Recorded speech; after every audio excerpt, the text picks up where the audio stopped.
Inundação crescente. Cidade de Icari. Eire estava dizendo a si mesma que não estava cansada, ao mesmo tempo certa de que ninguém jamais havia mentido para si mesmo sobre isso com tanta frequência, ou vigor, como ela fez nos últimos 2 dias. Mas pelo menos foi um auto-engano produtivo. A cidade de Icari caiu com relativa facilidade graças à sua quinta coluna de escravos élficos que ficaram felizes em trair seus mestres quando surgiu a chance de serem libertados. Bem como ao poder bruto dos ataques de Lupu na pedra, e no portão, e os dragões, e seu truque para enganá-los.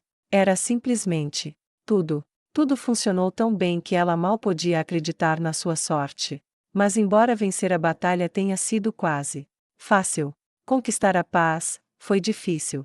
A cidade tinha de ser administrada, e isso significava que os oficiais militares tinham de ser colocados acima dos cidadãos da cidade. A justiça tinha que ser feita. 2 de seus soldados ficaram bêbados, e foram pegos em flagrante de estupro contra uma cidadã da cidade, e foram enforcados publicamente pelo crime. Ironicamente, isto fez mais para manter os cidadãos submissos do que qualquer outra medida. Funcionou assim por 2 razões. Primeiro, porque se a general Olhos de Pedra Eire Bariar enforcava seus próprios soldados, o que ela faria com aqueles que se rebelassem entre os conquistados? Em segundo lugar, ficou bem claro que a justiça seria dada aos cidadãos, não havia razão para se rebelar se aqueles que estavam acima de vocês estivessem garantindo que suas vidas não acabassem nem se tornassem um pesadelo. Embora houvesse muitas reclamações sobre a libertação dos escravos, Eire resolveu a questão pedindo a todos aqueles que se opunham que fossem jantar com ela naquela mesma noite. Ela estava sentada à cabeceira de uma mesa comprida, com muitos pratos de vidro de cores diferentes. Durante o jantar, ela ouviu a reclamação deles. Não tenho ninguém para cuidar da minha casa, ela cairá em ruínas, e será uma praga para a cidade. Uma figura bastante obesa reclamou. E minhas fazendas precisam de trabalhadores ou a cidade morrerá de fome. Um cavalheiro mais velho e magro comentou. E quem fará o trabalho da cidade, senão nossos escravos? O lixo deve ser recolhido, as estradas varridas e mantidas. Um homem pequeno e burocrático, com olhos profundos e redondos, comentou pragmaticamente. Assim foi, e Eire ouviu todos eles, sorrindo externamente enquanto ela fumegava, e varria seus olhos duros de um para o outro. Quando finalmente caiu o silêncio, Eire levantou-se e disse pacientemente: Senhores, reconheço a validade da maioria das queixas apresentadas aqui. No entanto, não tenho autoridade para reescravizar os elfos. Eles são prisioneiros de guerra, e por meio dos acordos dracônicos, e de nossas leis sagradas, nenhuma pessoa viva pode possuir outra como propriedade. Eles pareciam descontentes, mas ela continuou. No entanto, vocês não são do meu país, não é? Ela perguntou. Eles balançaram a cabeça, a expectativa aumentando enquanto o tom dela sugeria que um acordo estava chegando. Portanto, posso apresentar-lhe 2 opções. A primeira é aceitar as reformas trazidas a você pelo Rei Feiticeiro, e sua vitória, contratar mão de obra remunerada de acordo com o salário mínimo estabelecido calculando o custo de vida versus o valor da moeda atual, e avaliado anualmente, enquanto você também cumpre as leis de direitos dos trabalhadores do Reino Feiticeiro. Seu olhar varreu todos eles. Ou, ela continuou, coloquei abaixo de cada um de seus pratos uma de 2 letras. M para mestre. S para escravo. Se você rejeitar essas reformas, e insistir no antigo sistema de escravidão, então simplesmente remova seus pratos, e veja qual letra está embaixo deles. Se for um S, ela disse enquanto se inclinava na direção deles ameaçadoramente, e estalava os dedos. Do outro lado da porta vieram soldados fortemente armados. Então vocês, e suas famílias serão despojados, e acorrentados, e entregues àqueles cujas placas têm um M embaixo, e vocês poderão passar suas vidas servindo aqueles ao seu lado agora, enquanto suas propriedades serão confiscadas pela cidade, e vendidas para aumentar o tesouro da cidade para uso público. Os rostos empalideceram. Todos olhavam para seus pratos como se as pequenas formas redondas tivessem se transformado em serpentes mortais enroladas. Claro, se você preferir aceitar as reformas do Rei Feiticeiro, você só precisa se levantar da mesa e sair, e não precisa temer o que está por baixo desse prato. Ela disse, sorrindo muito docemente, e olhando para eles com um olhar de aço. Foi um longo, longo momento de silêncio, e então, um por um, eles se afastaram da mesa, recusando-se a tocar mais nas coisas temidas. Como vocês não seriam escravos, não procurem ser senhores. Ela disse friamente. Contrate seus trabalhadores, pague-os de forma justa, trate-os bem, e não me pergunte sobre isso novamente. Ela disse, e não aguentando mais, eles se levantaram, e saíram sem dizer uma palavra. Quando o último saiu, e Henry sentou-se novamente para tomar outra taça de vinho, um dos soldados se aproximou dela. Movimento perigoso. Ele disse. O que você quer dizer? Ela perguntou. Como você sabia que nenhum deles olharia por baixo das placas? Você conhece os pensamentos do rei feiticeiro sobre o trabalho forçado. Ele disse. Ela sorriu, e acenou com a cabeça. Olhe embaixo do prato. Ela disse. Qual? Ele perguntou. Qualquer um. Ela respondeu. Ele caminhou ao longo da mesa, e parou aleatoriamente em um perto do meio, levantou, e olhou para ela surpreso. Certo. Ela disse. Nunca houve letras. Mas eles não sabiam disso, e não precisavam. Aqueles que amam ser senhores, nunca correriam o risco de se tornarem escravos, especialmente de outras pessoas à mesa, eles conhecem um ao outro muito bem para aproveitar essa chance. Ela respondeu enquanto terminava a xícara, e a colocava na mesa.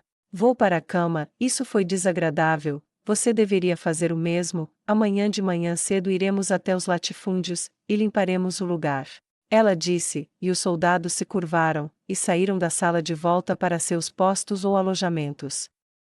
Reino Dracônico no dia em que a General Eyre avançou sobre a cidade de Ikari. A rainha Draudilon estava extremamente satisfeita, ela havia conseguido reunir com sucesso.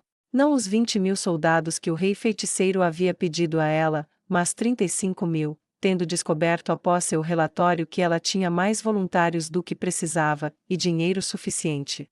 Desde completar o expurgo dos nobres até financiar o treinamento e armamento de todo o grupo. Ela se irritou com os mortos, foi só agora. Sóbria, e depois de ter feito um balanço completo do que eles guardavam para si mesmos, que ela percebeu o quão completamente eles estavam ferrando seu país. Um nobre tinha uma sala inteira revestida de ouro, até os móveis, outro tinha seus talheres esculpidos em pedras preciosas em vez de metal. Outro tinha uma sala com obras de arte de valor inestimável, enquanto outro possuía 8 propriedades diferentes em 8 locais diferentes, cada uma delas extremamente valiosa. Todos eles estavam muito mortos agora, e ela estava sobrevivendo com os restos do que eles coletaram, mal conseguindo manter seu povo vivo, incapaz de fazer isso por metade deles. E isso era o que eles estavam acumulando para si mesmos.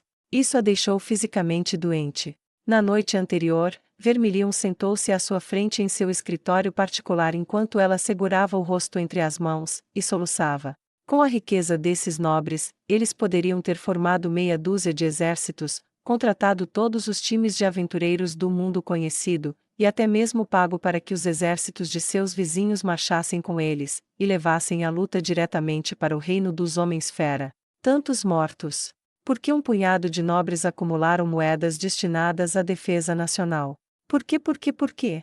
Ela perguntou repetidamente para um silencioso Vermilion. Ou talvez não fosse para ele, talvez fosse pedido aos mortos. Ou perguntou a si mesma. Mesmo ela não tinha certeza. Perceber o quanto ela estava prejudicando seu próprio país por meio de seu sistema de depender dos nobres para coletar e encaminhar riquezas ao tesouro para a defesa geral a levou a uma depressão que durou a noite toda. Mas para seu crédito, ela não tocou em uma gota. Embora a noite tenha sido passada em lágrimas de arrependimento, e na companhia constante de um silencioso e fiel Vermilion, quando o sol nasceu ela tomou chá, em um café da manhã leve, e se sentiu bastante esperançosa. Com o exército que ela criou, ela estava preparada para provar que era algo diferente de uma bêbada e desajeitada, mas bem intencionada, incompetente. Naquela tarde ela teve uma reunião com seus generais, e pela primeira vez em muito tempo, uma reunião como aquela não a envolvia beber muito, e ouvir relatos de vítimas sem esperança. O rei feiticeiro ordenou que marchássemos. Eu o informei sobre nosso sucesso em recrutar os soldados que necessitamos, e que nossas tropas são adequadas para o combate. Ela disse aos seus líderes, ela olhou para cada um deles, perguntando com os olhos por qualquer discordância. Não houve nenhuma. Ele me informou de suas intenções, e não precisamos temer perdas inúteis, devemos declarar guerra à teocracia Slane, avançar nossos soldados para o interior, e nos concentrar na tomada de fazendas, vilas, cidades, complexos de mineração, e assim por diante. Devemos privá-los dos meios para alimentar e manter um exército, mas não devemos, em nenhuma circunstância, maltratar seu povo, como ele disse. Ela disse categoricamente. Ah, senhora. Um dos generais perguntou. Sim? Ela disse com uma sobrancelha arqueada. O que ele quer dizer com seu povo? O general perguntou curioso. A rainha Draudilon sorriu. Ele está chamando o povo da teocracia Slane de seu povo. Em resumo, ele considera que esta guerra já foi vencida, estamos apenas informando-os disso. Francamente, estou inclinada a concordar. Existe alguma maneira de você imaginar que aqueles idiotas fanáticos poderiam derrotar o rei feiticeiro? Ela perguntou. Ela deixou que eles pensassem nisso um pouco. Não, ele disse. Vamos vencer, não podemos perder. Ele disse, sua voz começou a embargar de emoção quando uma compreensão há muito mantida sob controle finalmente atingiu o alvo, e explodiu de dentro de seu peito. Seu povo estava seguro, seu povo viveria, seu povo tinha um futuro como algo diferente de comida. Nas ruas, entre as pessoas comuns, o clima não era diferente. A morte daqueles nobres que durante tanto tempo exploraram tantas pessoas tornou-se um acontecimento célebre assim que os expurgos foram concluídos, e em nenhum lugar do país isto era mais verdadeiro do que entre os soldados, e as suas famílias que tinham sofrido tanto por causa da sua ganância. No dia dos expurgos, algumas semanas antes, a rainha Draudilon ordenara a abertura das propriedades. Os soldados que lutaram com armas e armaduras inadequadas foram levados em passeios pelas casas da elite. A raiva, as lágrimas, a ira da classe comum foram tão grandes que aqueles que sobreviveram à prisão receberam um castigo especial, e hoje, no dia da ordem de declaração de guerra, foi o dia em que foi a ser realizado, mas primeiro os negócios. Com a destruição de quase toda a nossa classe nobre, exceto os cavalheiros nesta mesa, surge uma oportunidade que não aparecia há séculos. Ela disse. Uma oportunidade para os melhores, e mais brilhantes, os mais corajosos, e os mais sábios, crescerem em nosso país, e se tornarem um novo tipo de líder. Ela disse, e sua voz permaneceu calma, mas uma corrente de excitação era evidente. O que é? Um de seus homens perguntou. O rei feiticeiro falou comigo sobre isso, um sistema onde aqueles capazes de atuar ascendem a posições de liderança, em vez de apenas herdarem isso para sempre. Ela disse. Curioso. Ele respondeu. Talvez, mas a oportunidade que isso representa para os ambiciosos não pode ser subestimada. Quero que você tenha certeza de que os soldados e administradores que têm um bom desempenho sejam sempre registrados como tal, e recebam posições cada vez mais altas. Envie seus nomes para mim, e para Vermilion, e examinarei aqueles que consideramos adequados para uma posição mais elevada quando voltarem para casa. Riqueza, nobreza, e assim por diante. Se eles souberem que não estão presos onde nasceram, quem sabe o que poderá ser realizado? Ela disse retoricamente. Porque parece que estamos testemunhando o nascimento de uma era de ouro. Um deles se perguntou em voz alta. Poder ilimitado atrás de nós, os corruptos expurgados de nossas fileiras, um inimigo que não pode vencer, nossos vizinhos homens-fera começaram a exportar alimentos, e não nos atacam há anos. Parece que fomos abençoados pelos deuses. Ele disse em uma voz baixa. Talvez sejamos abençoados por um. A rainha Draudilon disse calmamente. Mas se este é o nascimento de uma idade de ouro, então devemos lembrar que tais idades apresentam dores de parto, e muitas pessoas não viverão para vê-la chegar a este mundo. Ela adicionou. Faremos o nosso melhor, Majestade, para garantir que tantos sobrevivam, quantos possam sobreviver, para garantir que construímos algo grande neste novo mundo. Um dos generais disse com um olhar quase fanático. Veja o que você tem determinação. Ela disse. Você viverá da comida dos lugares que ocupa, mas, de acordo com os acordos dracônicos, não lhe é permitido fazer passar fome, abusar ou roubar da classe camponesa, você pagará pela comida deles, Se acabar suas moedas, use notas promissórias, e nós enviaremos moedas adequadas para a região para cobrir o custo. Você deve simplesmente garantir que as cidades da teocracia Slane não recebam remessas, e que os exércitos da teocracia Slane não tenham suprimentos adequados. Mesmo com todos 35.000, não temos o suficiente para enfrentar os mais bem equipados, e mais experientes, e maiores números da teocracia Slane. Se derrotados, nos abriríamos para a contra-invasão, e não preciso dizer a você como isso seria. Ela disse sem rodeios. Eles olharam para ela com rostos inexpressivos. Eu não. Certo. Não preciso lhe dizer que tal derrota pode muito bem fazer o rei feiticeiro decidir que não sou uma rainha eficaz, e que preciso me aposentar. Para ser franca, tenho sorte, muita sorte, depois do que aconteceu com Vanessa. Ela engoliu em seco ao imaginar o quão perto havia chegado de um destino muito desagradável. E pior do que isso, uma resposta militar em nosso próprio terreno quase não encontraria resistência, simplesmente não temos os soldados necessários para defender a fronteira. Falando nisso, ela olhou ao redor da mesa.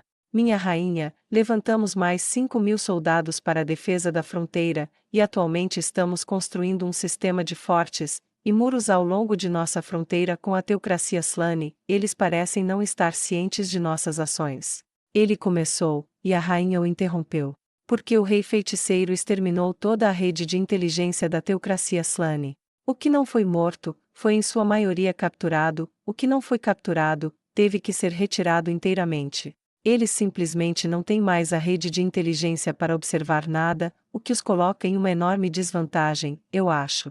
Sua voz era inexpressiva, como se ela estivesse mencionando uma nuvem acima, dificilmente adequada como um tom de voz para explicar tal operação. Mas operações tão improvavelmente prejudiciais eram da alçada do rei feiticeiro. Sim, sim, é isso. Ele disse surpreso. Isso nos dá liberdade quase total. Eles provavelmente nem saberão que invadimos até chegarmos aos portões de Kami-Miyako. Ele disse com uma risada. Ela balançou a cabeça. Meu senhor foi muito claro sobre isso. Devemos emitir uma declaração oficial de guerra. Eles pareciam duvidosos. Você quer explicar ao rei feiticeiro por que suas ordens foram desobedecidas? Ela perguntou. Os olhares duvidosos desapareceram. Não pense nisso, eles estarão ocupados em breve, e isso deve forçá-los a desviar alguns de seus exércitos para longe das colinas Abelium para garantir que não atacaremos Kami-Miyako. Uma perseguição alegre, e negar-lhes todo e qualquer recurso que possa sustentar suas forças. Marche, ocupe fazendas, compre os alimentos que seriam enviados para Kami-Miyako ou para os outros exércitos e cidades da teocracia, e siga em frente, e envie o que puder de volta para cá, queime o resto, depois de comprá-lo, e deixe o suficiente para aqueles que moram lá comerem por si mesmos. Esta é uma estratégia incomum, Majestade. Ele disse. Esta é uma guerra incomum. Ela disse balançando a cabeça. Esta é uma guerra para derrubar todo o mundo antigo, e construir algo novo, em seu lugar. Nosso novo Senhor disse que nossas ações lançam as bases para o novo sobre as cinzas do antigo. Se apenas repetirmos os erros do passado, eles se tornarão fissuras nos nossos alicerces que assombrarão as gerações vindouras. Estabelecemos o padrão para o novo mundo de todas as formas, e portanto, devemos comportar-nos de tal forma que todas as gerações futuras observarão nossa virtude diante do horror, que tratamos a vida como se ela tivesse valor, mesmo que ela se oponha a nós, e nos preocupamos com aqueles que são inimigos apenas pela infelicidade de terem nascido do lado errado de uma fronteira, e não por algum erro intrínseco em quem eles são ou no que procuram para si mesmos. Isso é incrível. Mas será que uma guerra pode ser vencida em termos tão idealistas? Ele perguntou. Você já ouviu perder? Ela perguntou a ele. A mesa ficou em silêncio. Exatamente. Ela disse. Agora você tem suas ordens, certifique-se de transmitir a promessa de uma vida melhor para um melhor desempenho aos seus soldados. Estou enviando a declaração oficial de guerra após a cerimônia de punição desses nobres. Ela deve chegar em Kami-Miyako em alguns dias. Agora, se não houver mais nada, vou me encontrar com um convidado que executará a punição. Vocês estão todos livres para irem. Ela disse. Eles se levantaram, e se curvaram para ela antes de saírem. A rainha Draudilon levantou-se, e caminhou silenciosamente até a sala do trono. Era fim de tarde, e a maior parte da capital estava se reunindo na grande praça para ver o último dos nobres expurgados morrer. Vermilion, fiel à sua natureza, permaneceu na sala do trono, ao lado do assento vazio dela, com os braços cruzados atrás das costas. Sua Majestade, ele disse, inclinando a cabeça. Vermilion, você não precisava esperar por mim, você sabe. Ela disse. Eu sei, Sua Majestade. Ele disse. No entanto, foi um prazer fazê-lo. Ele disse. Bem, obrigada de qualquer maneira, mas nosso carrasco estará aqui em breve, e eu prefiro ficar sozinha com ela por um tempo. Para ela, isso é um pouco mais pessoal. A rainha Draudilon respondeu suavemente. E também para mim. Ela disse com um suspiro. Oh, eu entendo Sua Majestade. Ele disse. Devo pelo menos deixar um guarda? Ele perguntou. Ela balançou a cabeça. Não precisa, duvido que ela deixe alguma coisa acontecer comigo. Se ela quisesse que eu sofresse, tenho certeza que ela já teria pedido isso, e provavelmente teria conseguido. Ela estremeceu com o pensamento. Compreendo. Vermilion disse, e gesticulou para que os poucos guardas ao longo das paredes o seguissem. Um momento depois, quando o último havia saído, ele se virou, e fechou a porta atrás de si, fazendo uma reverência à sua rainha antes de fazê-lo. Finalmente ela estava sozinha, sentada em seu trono, que em breve seria o trono de um vassalo, como a maior parte do mundo que ela conhecia, mas de alguma forma ela se encontrou em paz com isso.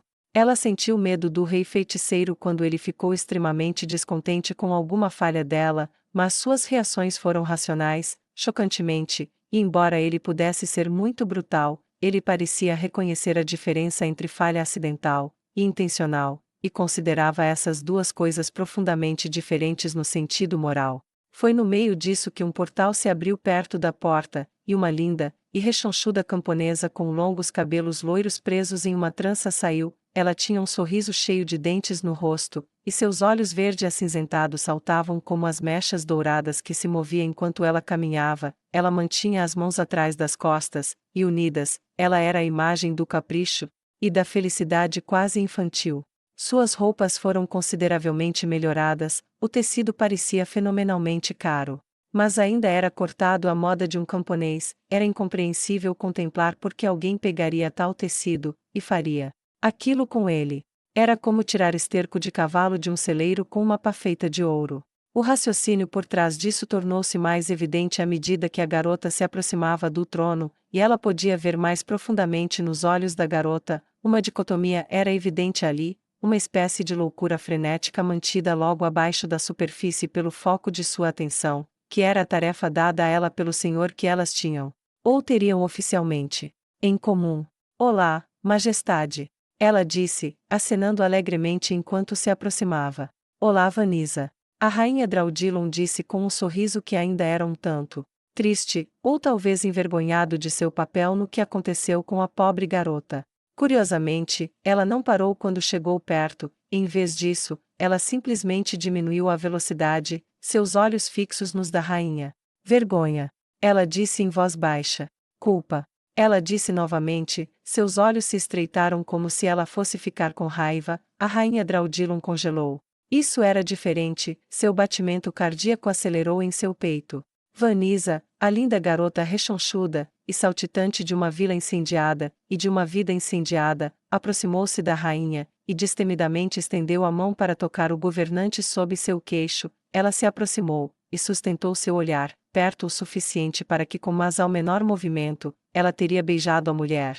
Mas não foi calor o que ela viu nos olhos de Vanisa. Em vez disso, a rainha Draudilon viu o surgimento de uma alegria sádica e faminta enquanto Vanisa procurava nos olhos da monarca coisas que só ela pudesse ver, e então a garota aparentemente normal, quase, recuou, e permitiu que seu toque desaparecesse. Não, ela disse, e o olhar de sadismo e fome que existia ali desapareceu como se nunca tivesse existido, e um olhar claro de astúcia e inteligência tomou seu lugar. Você sente culpa, mas não é culpada. Não daquilo pelo que se sente culpada. Ela disse suavemente, como se estivesse pronunciando uma frase, e os batimentos cardíacos de Draudilon começaram a retomar o ritmo normal. Você deveria parar de se sentir mal por mim. Estou melhor. Ela sorriu com seu sorriso cheio de dentes. Seu erro foi pequeno, a verdadeira culpa é de outra pessoa. E meu mestre agora sabe o nome dele. Você pode me dizer? A rainha Draudilon perguntou suavemente. Rei Astraca. Ela disse. Ele estava me esperando lá fora quando todo mundo tinha ido embora, lembro de tudo agora, e o mestre disse que posso ficar com ele. Ela sorriu, e seus olhos ficaram um pouco selvagens.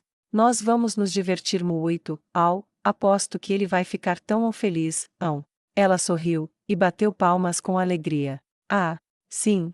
Rainha Draudilon disse hesitante, colocando falsa confiança em seu tom de voz enquanto observava o brilho sádico crescer nos olhos de Vanisa novamente. Ela tossiu brevemente na mão, e depois disse a Vanisa. Bem, a multidão está se reunindo. O que você pretende fazer exatamente, para punir os culpados? Vanisa sorriu. Bem, você sabe o que sou agora, certo?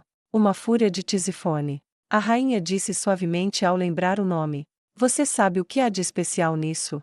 Ela perguntou suavemente à rainha. A rainha Draudilon balançou a cabeça. Ah, não é que apenas goste de punir os culpados. Não, não, não. Fico mais forte com isso, é por isso que Sua Majestade me deixa vir aqui, não é só porque nasci aqui, e é certo para um daqueles camponeses que eles fizeram algo errado vir para puni-los. É porque eu fico melhor por fazer isso. Seus olhos ficaram claros, e brilharam como estrelas. E quanto mais eu os machucar, mais poderei melhorar, e melhor servirei meu mestre até atingir os limites deste novo corpo, sejam eles quais forem. Então, para responder ao seu questionamento, Vossa Majestade, o que pretendo fazer, é fazê-lo chorar pela doce libertação da morte. E será um show maravilhoso. Afinal, tem que ser, não é? Ela perguntou retoricamente. A rainha concordou com a cabeça. Sim, deve, todo mundo sabe o que esses homens e mulheres fizeram agora, o ódio por eles como maus nobres é avassalador. Todo mundo que já segurou uma espada ou lança para o país sabe que lhes faltava armadura para que um nobre pudesse comprar uma cadeira de ouro maciço, ou que a comida na frente fosse escassa, para que uma mulher em uma grande propriedade pudesse banquetear-se até engordar vendendo mais comida no exterior. Ela balançou a cabeça. Eu já disse antes que cometi um grave erro ao confiar neles para contribuir com tudo o que pudessem para a sobrevivência do nosso reino. E agora deve haver sangue por sangue para vingar aqueles que morreram ou passaram fome por causa de sua falha em cumprir suas obrigações enquanto perseguiam seus desejos e sua ganância. O olhar da rainha Draudilon ficou duro de ódio. Vanisa estendeu a mão, tocou sua bochecha, e disse docemente. Haverá, Majestade. Ela disse com uma voz muito doce. Curiosamente, olhando nos olhos da fúria sádica, a rainha Draudilon sentiu-se perfeitamente segura. Você vai se apresentar?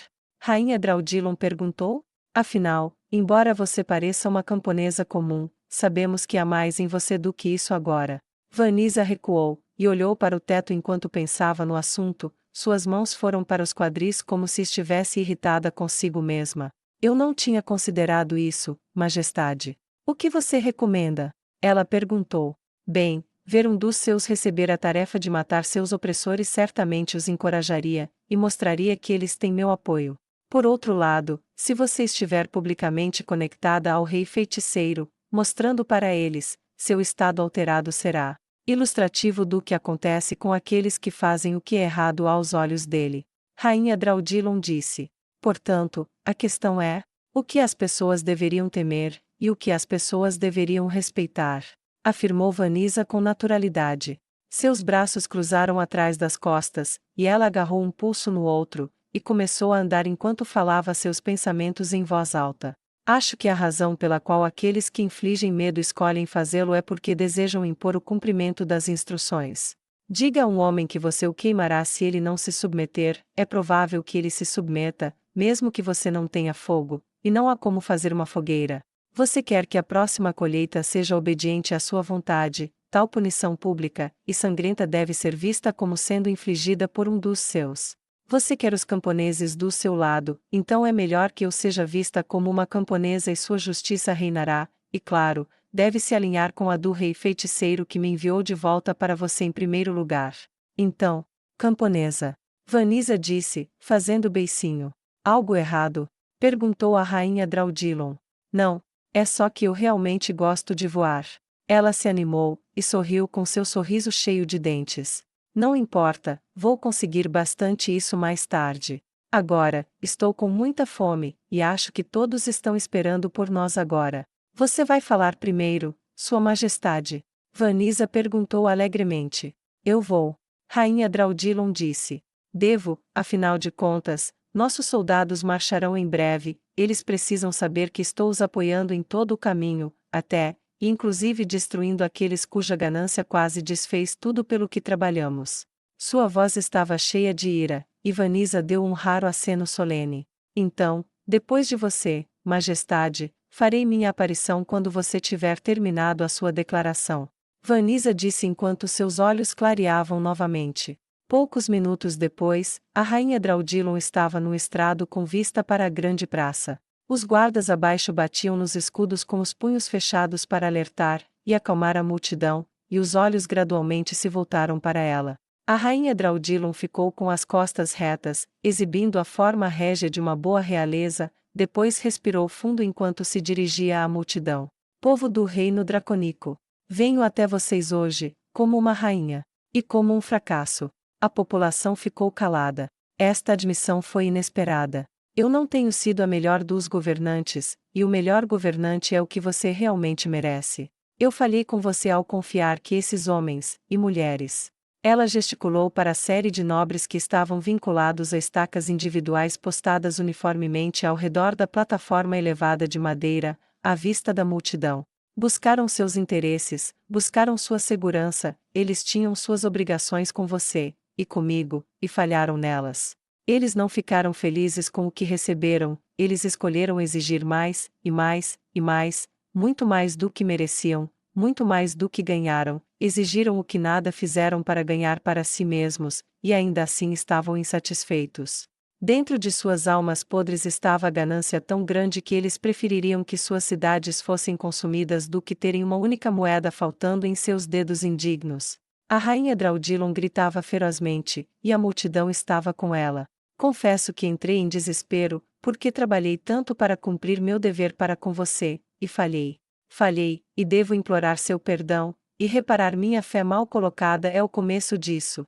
Não mais cairei no desespero, na bebida, não confiarei mais naqueles em quem não se deve confiar, e cada vez mais trabalharei pela sua prosperidade. A riqueza que eles retiveram foi confiscada, e com ela um exército foi criado para provar o valor e o futuro do nosso reino, que não deve ser esquecido pela história. O futuro do nosso reino é fazer história. Ela gritou, e ergueu o punho para socar o ar.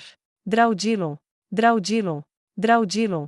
A multidão gritou de volta, e os condenados começaram a tremer. Ela ergueu as mãos para pedir silêncio. Agora é hora de fazer justiça, de acabar com esses réprobos. Começamos. Com uma dívida de sangue. Um silêncio caiu sobre a multidão quando o clima mudou, e os olhos se concentraram na plataforma. Você vai deixar eles te machucarem? Você vai deixar eles escaparem roubando de você? Quantos de vocês perderam entes queridos no fronte que não estavam armados como deveriam estar? Quantos passaram fome enquanto lutavam por nossa nação, enquanto eles ficavam sentados em casa, seguros, gordos, e felizes enquanto você sangrava, e morria de fome? Eles eram os homens fera atrás de nossas linhas.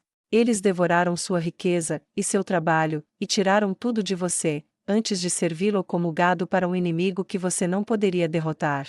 Agora, o que eles merecem? Que sentença você dá a eles? A voz da rainha Draudilon ecoou pela praça, e a multidão engoliu. Morte! Morte! Morte! A multidão gritou, e o cheiro de merda começou a se espalhar à medida que os nobres presos começaram a perder a pouca dignidade que lhes restava diante da multidão. Foi então que a rainha Draudilon apontou para uma longa rua que levava à praça. Achei melhor que a morte deles viesse de um dos seus, cuja vida foi destruída pela avareza da nobreza que deveria ter protegido seu futuro. Ela está agora, restaurada. Dela, também devolverei seus futuros roubados para todos vocês. Quando Vanisa apareceu, ela o fez, pulando alegremente pela rua em sua forma brincalhona e saltitante, para todo o mundo uma garota comum, embora de aparência muito bonita. Era algo estranho então, quando ela não parou onde a multidão terminava, lotada como estava ao redor da praça. exceto pela área isolada que permitia sua passagem fácil para o palco onde sua apresentação seria. A multidão vaiava os nobres indefesos, jogando lixo podre, vísceras, e muito mais, mas quando Vanessa subiu as escadas, o arremesso diminuiu, e finalmente parou.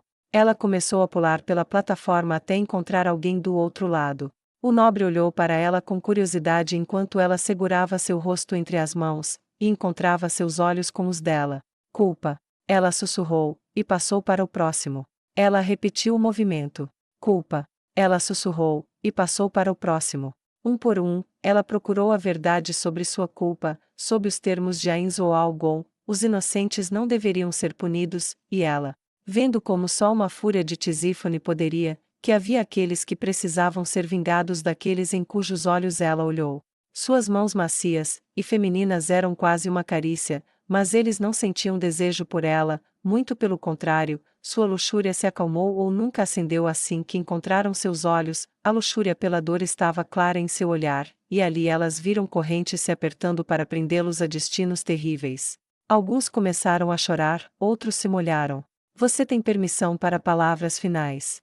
Ela sussurrou suavemente, e indo de um para outro, visitou a posição de cada um dos nobres e mulheres. Vários deles simplesmente imploraram por suas vidas, alguns amaldiçoaram seus próprios destinos ou pediram que os deuses viessem salvá-los. Então ela chegou ao último. Ele parecia taciturno. Você deseja morrer em silêncio?